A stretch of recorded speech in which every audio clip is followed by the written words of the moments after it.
नमस्कार, आप देख रहे हैं राजधानी समाचार। मैं हूं आपके साथ नहीं है। जिस प्रकार से मध्य प्रदेश में 28 सीटों पर उपचुनाव है, उसी को लेकर हमारे ओबीसी के जो प्रदेश अध्यक्ष हैं बीजेपी से, उनसे हम चर्चा भी करेंगे और समझेंगे कि मध्य प्रदेश की राजनीति में इस बार क्या होने वाला और 28 सीटों में कैसे भूमिका बन रही है, कैसे चल रही बीजेपी की। नमस्कार अध्यक्ष जी, आपका राजधानी समाचार में बहुत बहुत स्वागत। समय देने के लिए धन्यवाद। नमस्कार। अभी मध्य प्रदेश के अंदर 28 विधानसभा में उपचुनाव होने हैं और हमारे लिए वो महत्वपूर्ण चुनाव है और उसको लेकर भारतीय जनता पार्टी पिछड़ा वर्ग मोर्चा के एक अध्यक्ष होने के नाते पार्टी संगठन का जो निर्देशन है उसको लेकर हमने जो है प्रत्येक हमारी जो 28 विधानसभाएं हैं उनमें हर विधानसभा में हमने प्रभारी और सह प्रभारी घोषित किए हैं। उनके माध्यम से हमने नीचे जिन जिन विधानसभाओं में जितने मंडल आते हैं प्रत्येक मंडल के अंदर प्रभारी और सह प्रभारी और उन मंडलों के अंदर आने वाले सेक्टर उनके प्रभारी से प्रभारी सेक्टर के अंतर्गत आने वाले जो पोलिंग बूथ प्रत्येक मतदान केंद्र पर 2 जवान हमने ओबीसी के जाति सामाजिक समीकरण को देखते हुए बनाए हैं।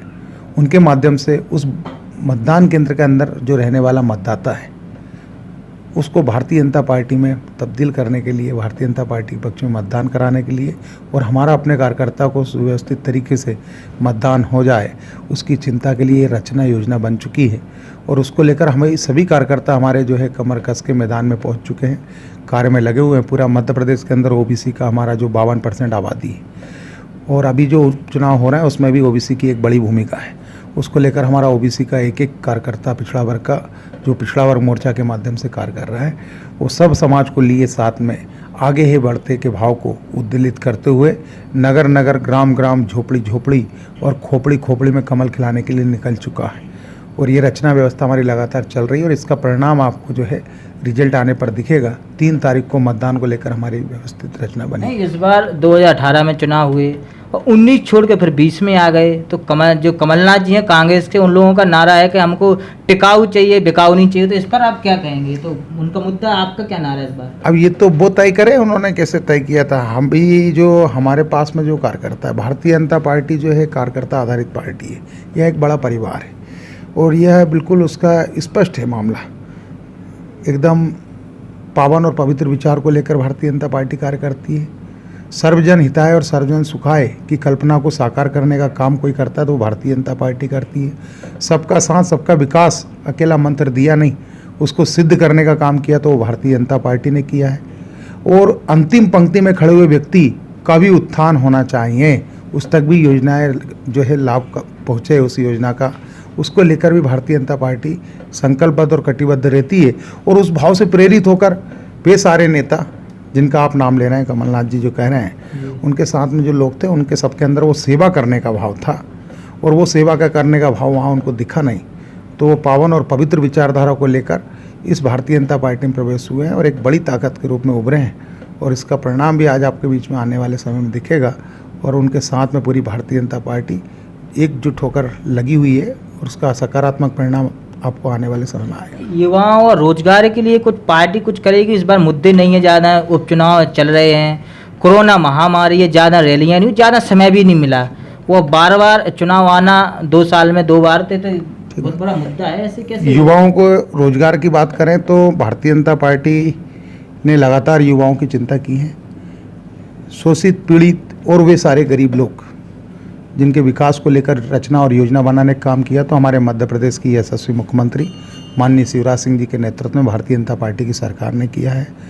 और एक पक्ष पर दूसरा चला जाए तो कमलनाथ जी ने कहा था कि हम युवाओं को बेरोजगारी भत्ता देंगे और उनके नाम पर युवाओं के साथ में जो छल किया, जो कपट किया, जो ढोंग किया, उसका जवाब देने के लिए पूरे मध्य प्रदेश के अंदर मैं हर विधानसभा के अंदर जा रहा हूँ।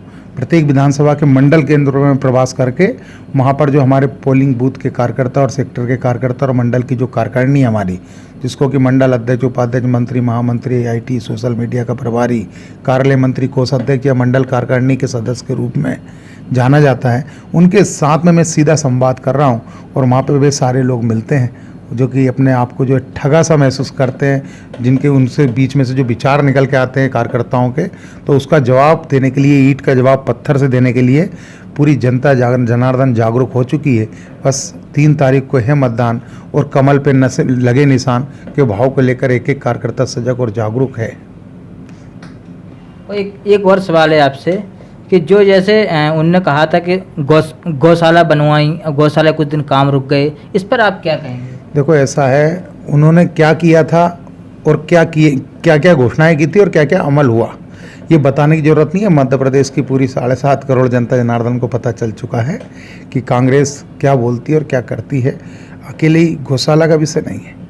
मध्य प्रदेश सरकार की जो भारतीय जनता पार्टी की जन कल्याणकारी सरकार की जो योजनाएं थी 15 साल की, जो कि वाकई में मध्य प्रदेश के हमारे यशस्वी मुख्यमंत्री शिवराज सिंह जी चौहान ने सर्वजन हिताय और सर्वजन सुखाय, अंतिम पंक्ति के व्यक्ति जो खड़ा हुआ है उसका भी उत्थान होना चाहिए, उस तक भी योजना का लाभ पहुँचे, उसके लिए जो रचना योजना बनाई थी 15 महीने की, जो कड़कनाथ सरकार आई थी, जिसने कि 15 महीने में सारी योजनाओं को बंद किया और मध्य प्रदेश की वो हमारी सीधी सादी भोली भाली जनता पिछड़े वर्ग की, उनके साथ में जो इस प्रकार से गलत किया, और उसका जवाब अभी तो 28 विधानसभाओं में चुनाव है, अगर 230 में भी होते तो पूरी 230 विधानसभाओं की जनता जनार्दन इस समय तैयार बैठी हुई है उसका जवाब देने के लिए। किसानों के लिए क्या कहेंगे? कर्जा माफी उनने जितना किया, 1 लाख किया या 1.5 लाख या 50,000, आप कितना करेंगे? सरकार मैं मध्य प्रदेश के अंदर लगातार घूम रहा हूँ, किसान अपने आप को ठगा सा महसूस कर रहा था।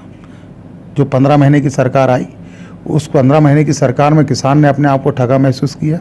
इस किसानों ने हमको सीधा जब संवाद हुआ तो उनके बीच में हमको ये बातें पता चली, उन्होंने डायरेक्ट बताया। जबकि भारतीय जनता पार्टी की सरकार आते से ही सबसे पहले हमारे मध्य प्रदेश की यशस्वी मुख्यमंत्री माननीय शिवराज सिंह जी चौहान ने किसानों के सम्मान में किसान सम्मान निधि 4,000 रुपये बढ़ाई। 6,000 रुपये जो केंद्र से थी, 4,000 रुपये मध्य प्रदेश से दे के हमारे जो किसानों के सम्मान भाइयों के लिए जो सम्मान बढ़ाया, किसान भाइयों के लिए 10,000 किसान सम्मान निधि की है। कितना अनुकरणीय कार्य किया। इससे हमारे किसानों के हितैषी, पिछड़ों के हितैषी माननीय यशस्वी मुख्यमंत्री शिवराज सिंह जी चौहान है।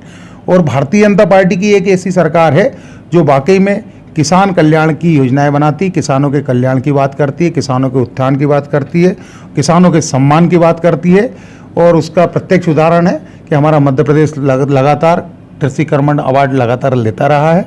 और ये भाजपा की कर्जा माफी को लेकर आप, कर्जा माफी बहुत बड़ा मुद्दा है इस बार चुनाव में, क्योंकि वो कह रहे हमने किया है, अपनी सरकार कह रही कि नहीं किया। अगर किया होता तो किस किसान को मिला है? किसान इस समय जो है त्राहिमाम मचा हुआ, पूरे क्षेत्र के अंदर जाएंगे तो पता चलेगा किसी किसान का कोई कर्जा माफ़ नहीं हुआ है। अगर किसानों का कर्जा माफ़ होता तो इस प्रकार की चर्चाओं का विषय नहीं होता। मैं लगातार क्षेत्र विधानसभा तक में मुद्दा उठा, जयवर्धन सिंह मंत्री रहे, उन्होंने उठाया। किसानों का कर्जा माफ़ नहीं हुआ है, सिर्फ किसानों के कर्जे माफ़ की एक झूठी घोषणा करके इन्होंने जो वोट लेने का कार्य किया था। और आज किसान सजग जागरूक हो चुका है और किसान ने कहा कि इसका जवाब हम लेंगे। और वो जो जवाब है 3 तारीख को आपके अपने आप पता चलेगा जब कमल के बटन दबेगी। यही एक बड़ा जवाब है। 3 तारीख को हम आपका इंतजार करेंगे, उसके बाद 10 तारीख से जरूर मिलेंगे, 11 तारीख से। बिल्कुल, हम तो लगातार, हमारा जीवन ही पार्टी की सेवा में है और तन समर्पित मन समर्पित और यह जीवन समर्पित, चाहता हूँ मातृभूमि तुझे कुछ और भी दूँ के भाव को लेकर हम लगातार चल रहे हैं।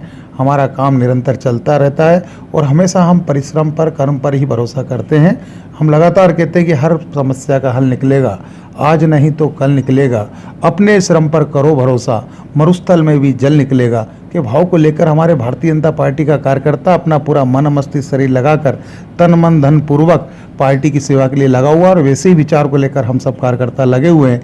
और हम तो ऐसे कार्यकर्ता हैं कि आने वाले समय में भारतीय जनता पार्टी हमारी मातृभूमि माँ है, उसके लिए हमारे प्राणों को भी उत्सर्ग करना पड़ेगा तो भी हम कर देंगे। तो ऐसे हमारा पूरा मन मस्तिष्क शरीर इस राष्ट्र कार्य के लिए हमने दे दिया है, सो लगा हुआ है।